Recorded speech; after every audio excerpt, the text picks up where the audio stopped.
kalau kita ngomongin pangan tuh udah pasti kita ngomongin berbagai aspek ya, sosial, politik, ekonomi, macam-macam, dan budaya juga tentu yang mempengaruhi kita untuk dapat pangan kita sendiri. Terus gimana perubahan-perubahan yang terjadi di masyarakat, termasuk ada misalnya penurunan stok, penurunan kualitas ataupun keterhambatan akses. Ya tentu kita nggak bisa lepas dengan intervensi negara dan lain pemerintah sih. Ruang Tangga Prasa.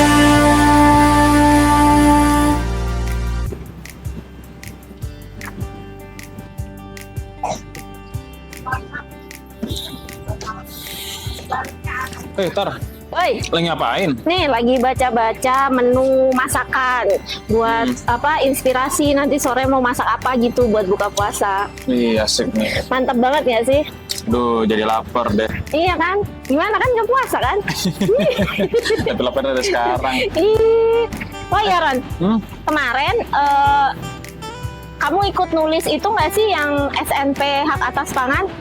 Ikut nulis dong.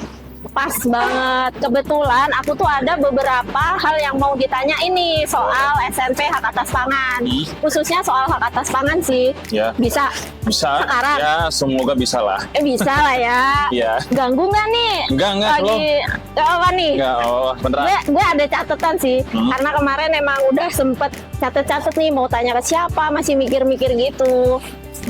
Oke. Jadi gimana kemarin? Udah lega? Lumayan sih. Ya kan habis pekerjaan satu selesai pasti ada kerjaan lain yang masuk. Tapi ya overall lega banget. Teman-teman penulis dari eksternal juga ada para ahli yang bantu menyusun itu. Kemudian partisipasi kementerian lembaga, teman-teman masyarakat sipil juga lumayan oke juga sih. Jadi senang sih akhirnya kita bisa launching kemarin. Oke.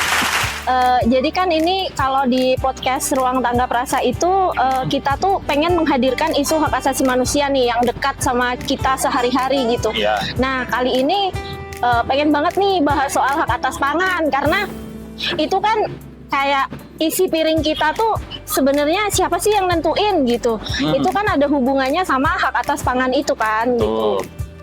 Ingat nggak? Yang pas di akhir tahun atau pertengahan tahun kemarin ya, ada yang viral soal 10.000 di tangan istri yang tepat. Iya, kayaknya gue sempat lihat deh di medsos. Nah, itu bahkan bisa ya. Makanya itu kan menimbulkan pro dan kontra gitu kan. Ada ibu-ibu dan teman-teman yang setuju bisa kok kayak gitu. Bahkan ada yang di sini aja 5.000 bisa kok, 5.000 di tangan istri yang tepat kayak gitu. Nah, ini kan fenomena ini sebenarnya itu menunjukkan gimana sih pengelolaan pangan yang akhirnya mempengaruhi isi piring kita nih sehari-hari. Nah, kalau menurut kamu nih Ron, sebenarnya isi piring kita itu ditentuin sama siapa sih Ron? Apakah sama si konten-konten yang viral itu, atau mungkin ditentuin sama kita sendiri, kita pribadi, atau mungkin ada yang jauh di luar sana yang menentukan isi piring di setiap masing-masing orang itu? Sebenarnya sih sesimpelnya adalah apa yang menentukan isi piring kita tuh faktornya banyak banget ya. Terus kalau kita misalnya lihat dari dimensi hak atas pangan aja ya, jadi ada beberapa elemen yang kita bisa lihat. Salah satunya pertama ketersediaan. Ya tentu kita mau makan apa itu kan udah ngomong ketersediaan tuh. Kita mau makan apa, ada atau enggak stoknya. Misalnya kita mau makan daging, ini kan kebetulan nih mau lebaran nih. Orang lagi pada nyari-nyari stok daging, stok telur dan lain-lain. Kemudian kita juga jadi mikir nih, cukup nggak sih stok yang sekarang gitu. Sehingga nanti berujung pada kelangkaan, mulai dari supply demand, kita ngomong lagi soal harga. Jadi apa yang menentukan isi piring kita ataupun seseorang ya banyak faktor. Satu hal ya adalah ketersediaan tadi, ada atau enggak stoknya, cukup atau enggak stoknya. Kemudian dimensi lainnya adalah keterjangkauan. Nah, keterjangkauan ini bahkan ada tiga elemen tersendiri ya. Pertama itu keterjangkauan ekonomi. Yang menentukan piring kita itu tentu adalah berapa banyak sih uang di dompet kita, gitu kan? Bener banget sih itu, bener banget. Pas banget dengan konten viral kemarin, Yes. 10.000 itu. 10.000 bisa apa? Macam-macam orang bisa dipakai banyak atau bisa dipakai dikit ya, tergantung daerahnya di mana. Ataupun ya mungkin skill issue juga kali ya. Iya. Ada orang yang bisa hemat-hemat atau mikir efisiensi budget mereka. Jadi keterjangkauan ekonomi itu ya bergantung pada uang di dompet kita, dalam artian pekerjaan kita apa sih? Penghasilannya berapa? Cukup nggak? Nah, itu kan udah ngomong-ngomong ini udah mulai kita ngomong struktural tuh. Terus kemudian kita bicara lagi aspek keterjangkauan fisik. Misalnya infrastruktur di suatu daerah tuh gimana? Udah maju atau belum? Misalnya kita kan di rumah kamu nih misalnya nih, pasar deket nggak? Itu kan ngaruh tuh. Ada supermarket atau enggak, atau ada warung atau apa, itu kan mempengaruhi juga kita bisa mau beli apa. Misalnya mau beli daging berkualitas, ada enggak sentra khusus, atau kita mau beras premium, atau kita mau hasil ikan juga. Kalau misalnya di rumah kita di pegunungan, tentu kita juga mulai kesulitan tuh, atau mulai lebih berpikir lah gimana kita mau mendapatkan hasil laut. Itu kan justru sangat berpengaruh dengan keterjangkauan fisik kita. Ada nggak transportasi atau ada nggak logistik yang di daerah kita tuh udah maju atau belum gitu. Nah, satu elemen terakhir lagi adalah non diskriminasi tuh. Nanti kita mungkin boleh ngomong banyak tuh soal non diskriminasi ini, baik yang langsung ataupun tidak langsung. Berarti secara langsung ya kebijakan pemerintah tuh ngaruh banget nggak sih di sini, Ron? Ya kalau bisa dibilang begitu.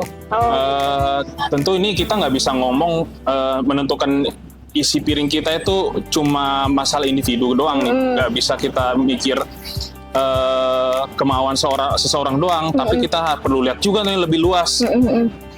Seberapa mampu sih dia secara ekonomi ataupun secara fisik atau secara infrastruktur dan aksesibilitasnya itu gimana. Jadi ya bisa dibilang kebijakan negara mempengaruhi banget sih gimana kita mengakses makanan atau isi piring kita sendiri. Oke. Ada kereta lewat. Takutnya nanti suaranya agak kurang terdengar ya. Jadi wajar nih karena kita emang lagi nongkrong di pinggir rel. Jadi banyak nih kereta warawiri nih. Kita tungguin dulu kali ya.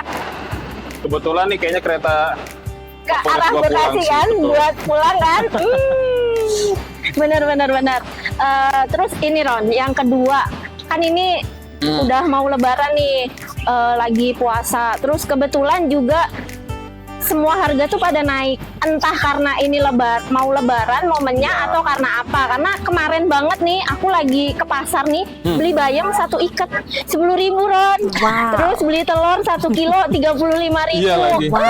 Ya ampun. Iya. Padahal kan tadi kayak yang kamu bilang mau lebaran orang-orang lagi pada nyari daging, nyari telur gitu kan.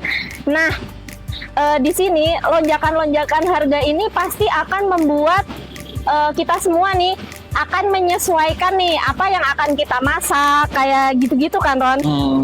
Bahkan ada yang mengurangi kualitas masakannya. Jadi kayak biasanya dia pakai 2 telur, dia pakai 1 telur gitu karena itu akan berpengaruh ke dia, kayak tukang-tukang gorengan, tukang-tukang yang jualan di pinggir jalan itu kayak mereka mau tetap segitu, terus dia nggak naikin harganya itu akan susah gitu. Jadi kalau dia naikin harganya nanti pembelinya jadi berkurang, kalau dia nggak naikin harganya dianya yang rugi gitu kan. Jadi kan agak bingung juga ya. Nah ini kalau menurut kamu nih Ron, apakah ini ada masalah struktural juga yang lebih besar gitu? Ya seperti aku bilang ya, kalau kita ngomongin pangan tuh udah pasti kita ngomongin berbagai aspek ya. sosial, politik, ekonomi, macam-macam, dan budaya juga tentu yang mempengaruhi kita untuk dapat pangan kita sendiri. Terus perubahan-perubahan yang terjadi di masyarakat, termasuk ada misalnya penurunan stok, penurunan kualitas ataupun keterhambatan akses. Ya tentu kita nggak bisa lepas dengan intervensi negara dalam hal ini pemerintah sih. Aku rasa itu susah sekali dilepasin karena kalau kita ngomongin pangan ya intervensi pemerintah tuh sangat kuat banget di situ. Apalagi ya kalau kita mau ngomong di satu topik terpisah soal politik pangan itu ya ada cabangnya lagi itu yang jauh lebih kompleks lagi. Karena kalau kita ngomongin pangan juga kita nggak bisa ngomongin di hilirnya aja, kita ngomongin juga di hulu. Gimana sih bagi petani, peternak, nelayan, itu bagaimana kondisi mereka di sana, kesejahteraan mereka, akses ke modalnya mereka, sumber dayanya mereka, itu kan sangat berpengaruh banget ya. Kalau misalnya nggak ada, misalnya petani tanpa lahan atau mengalami keterbatasan lahan, terus nelayan juga susah untuk menangkap ikan, stok ikan di laut makin berkurang ya.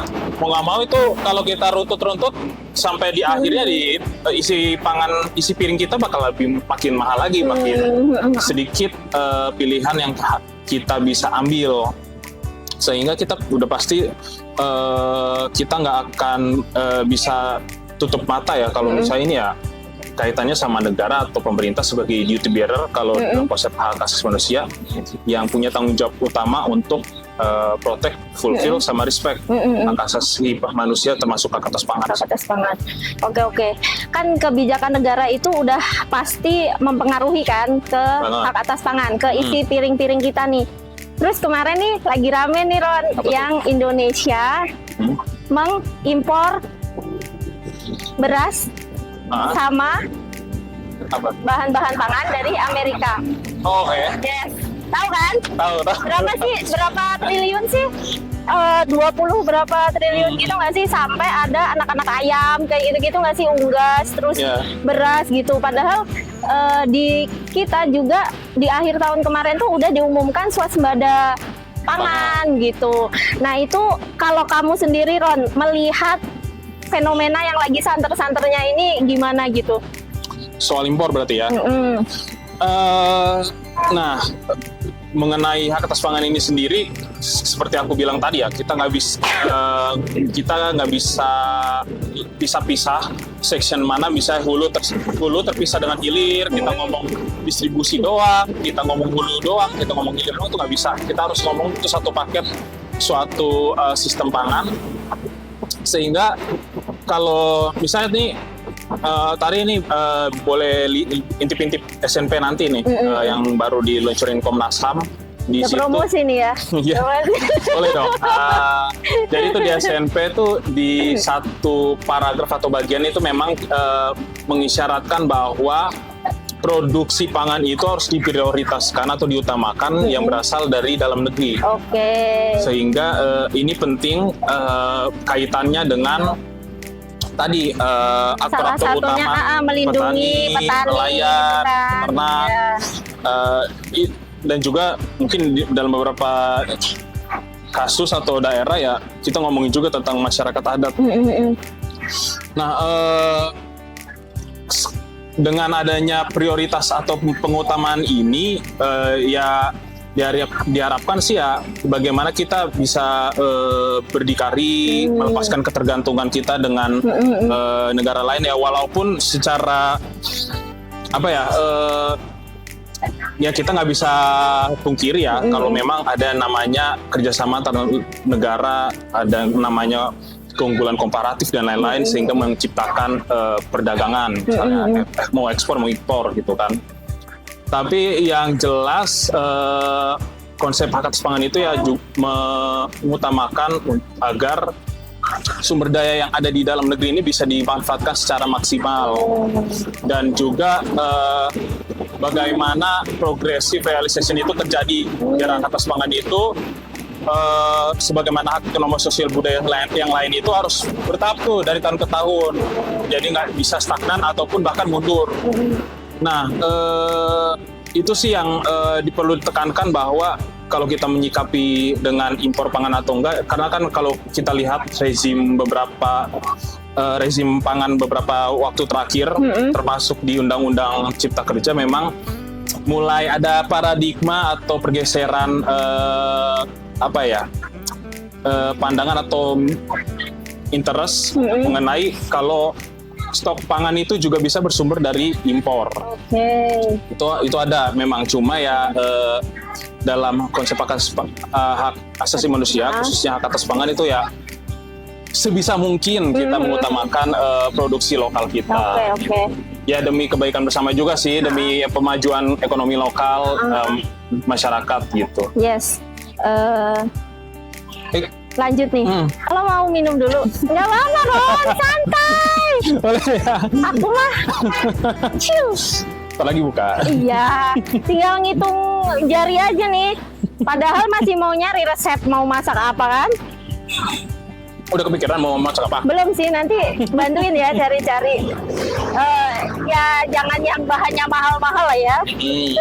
Oke, jadi pangan kan hak ya Ron ya. Tentu. Jadi sebenarnya bentuk tanggung jawab negara itu harusnya terasa seperti apa sih Ron dalam kehidupan sehari-hari?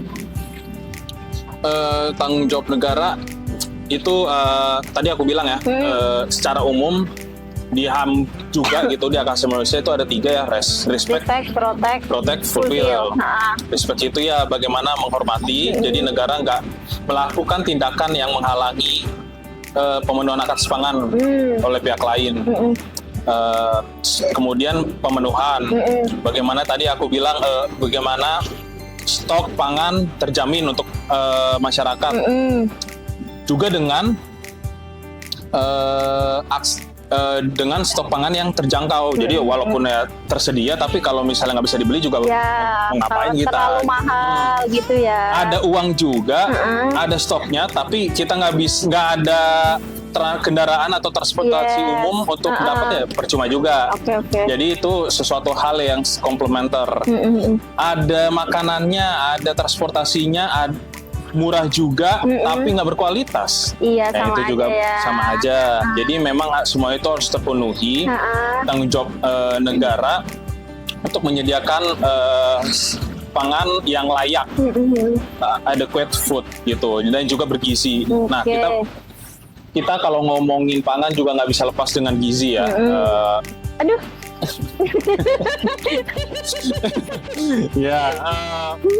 Ya kalau kita ngomongin pangan ya itu satu paket. Pangan itu harus yang layak, harus bergizi, memiliki nilai nutrisi yang cukup ya. Karena juga kita manusia butuh nutrisi dong, butuh gizi yang bisa bikin kita bertenaga, bekerja, naik KRL. Kan lemes ya kalau kelamaan berdiri harus gitu kuat ya. Tangan kaki, Bener. Nah, kita butuh makanan yang berkualitas juga, yang itu juga harus jadi tanggung jawab negara untuk memastikan gizinya berkualitas dan cukup. Termasuk untuk kelompok rentan, perempuan hamil, balita, ibu menyusui, lansia, ya itu juga harus karena setiap kebutuhan kelompok kan beda-beda. Oke. Terus kira-kira masyarakat, terus komunitas-komunitas, generasi muda itu bisa berperan apa sih Ron dalam mendorong pemenuhan hak atas pangan ini? Dalam rangka pemajuan hak asasi manusia ya tentunya ya.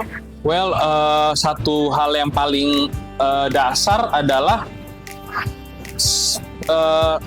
ya kita tahu dulu sih hak atas pangan itu apa. Oh iya benar. Kalau kita nggak tahu pangan itu adalah hak ya, kita nggak bisa menempuh langkah selanjutnya gitu. Jadi ya satu hal yang pasti masyarakat, khususnya misalnya pegiat HAM, lembaga masyarakat sipil, ataupun pelaku bisnis, pelaku usaha, itu harus nyadar dulu sih kalau pangan itu adalah hak gitu.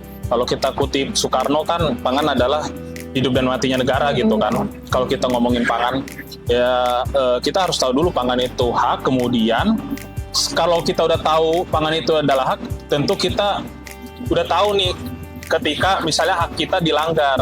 Apa yang harus kita perjuangkan? Apa yang harus gitu kita ya. perjuangkan dan bagaimana kita memperjuangkan itu informasi-informasi yang perlu disebarluaskan ke banyak orang sih. Itu satu. Kedua ya kalau misal memang kita menemukan adanya ya dugaan pelanggaran atau enggak ada sesuatu hal yang menghambat akses pangan, ya itu kita bisa lakukan beberapa cara, misalnya boleh datang ke kantor kita. Sam. Mana sih kantor kita? Di Menteng ataupun 6 kantor perwakilan di 6 provinsi. Itu satu, dan lain-lainnya kita bisa memperjuangkan melalui mekanisme penegakan hukum, melalui dengan bekerja sama lembaga penegak hukum, bisa juga secara aktif mengadvokasikan itu ke pengambil kebijakan di daerah, di nasional, dan lain-lainnya. Itu sih yang bisa kita lakukan. Oke, mungkin terakhir kali ya Ron. Boleh. Boleh spill dikit nggak soal SNP hak atas pangan ini? Latar belakang kita nyusun SNP ini apa sih Ron? Terus kalau misalnya nih Happy Humans pengen tahu nih isi dari SNP itu mereka bisa akses di mana? Terus boleh nggak sih itu disebarluaskan gitu? Atau mungkin harus izin dulu nih ke Mas Roni nih? Enggak. Jadi SNP ini sebenarnya sih lebih simpelnya sih kita lihatnya gini ya. Mungkin Tari atau teman-teman atau Happy Humans udah akrab sama istilah general comment atau komentar umum. Jadi di setiap instrumen HAM internasional kayak Kovenan Ekonomi Sosial Budaya, Kovenan Hak Sipol, itu biasanya punya general comment masing-masing tuh. Jadi general comment itu kayak sumber interpretasi biar kita ngerti isi-isi instrumen HAM itu apa, disesuaikan dengan situasi dan kondisi terkini. Nah, jadi SNP itu kayak pengen jadi general comment dengan tingkat kelokalan yang lebih dalam. Jadi lebih aplikatif di tingkat nasional dan juga di daerah masing-masing gitu. Jadi mungkin Happy Human atau teman-teman bisa berkenalan dengan hak atas pangan melalui SMP aja. Jadi lebih praktis, satu dokumen bisa tahu A sampai Z-nya hak atas pangan. Jadi nggak harus buka undang-undang ini, nggak harus buka peraturan ini, udah ada semua kan di situ kan. Karena ya niat dari SMP ini adalah merangkum dan menginterpretasikan banyak peraturan termasuk yang internasional, regional dan juga nasional biar disatukan menjadi sumber yang terpadu gitu. Dan teman-teman bisa akses ini di dataham.go.id. Itu satu situs sumber data HAM di Komnas HAM dan juga sumber-sumber ekstra lain. Ataupun bisa juga lihat di website Komnas HAM. Itu bisa kita cek aja sih PDF-nya dan tentu gratis. Nggak perlu izin. Kalau pengen baca secara langsung nih kayak nih, aku lagi baca gini, bisa nggak sih di perpustakaan Komnas HAM? Boleh dong. Ada ya? Bagus banget ya perpus kita. Jadi nanti bisa baca di tempat di perpustakaan bisa. Kadang ada nih yang baca pakai PDF, pakai laptop nih, aduh capek nih matanya gitu. Jadi harus beli e-reader ya. Iya makanya. Kayaknya itu aja deh Ron yang mau ditanyain. Makasih banyak loh Ron. Sama-sama. Kita bisa lanjut kali Ron ngobrolin menu ini? Boleh. Atau ini podcastnya bisa ditutup dulu kali ya? Jadi dari tadi kita tuh lagi podcast Ruang Tanggap Rasa. Oh iya, aku nggak nyadar loh. Aduh, gimana sih? Masa iya udah nyadar? Happy Humans. Sekian untuk podcast Ruang Tanggap Rasa kali ini. Podcast ini sudah di season yang ke-6. Nggak kerasa banget itu udah 6 tahun kita berkecimpung di dunia podcast ini. Sampai jumpa di podcast Ruang Tanggap Rasa selanjutnya. Dadah.